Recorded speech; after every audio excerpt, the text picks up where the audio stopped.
Hello বন্ধুরা, আমি Subir. Good morning.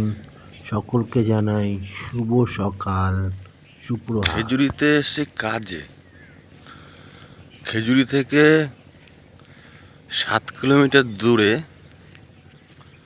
সমুদ্র। বেশ ভালো কথা। সকাল সকাল রাত্রিবেলা সমুদ্রের বিচেই ছিলাম হোটেলে। তো ভাবলাম সকালবেলা দাঁত ব্রাশ করতে করতে একটু সমুদ্র দর্শন করে আসি। সকালবেলা সমুদ্র দর্শন করতে এসে দেখছি সমুদ্র খালি বীজটাই রয়েছে, সমুদ্রের জল আর নেই।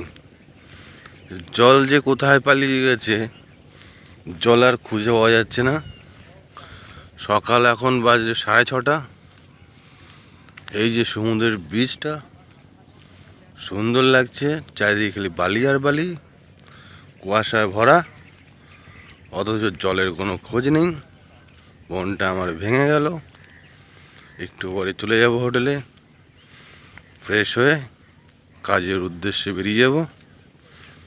সমুদ্রের বীজ দেখা হলো, সমুদ্রের জল আর দেখা হলো না।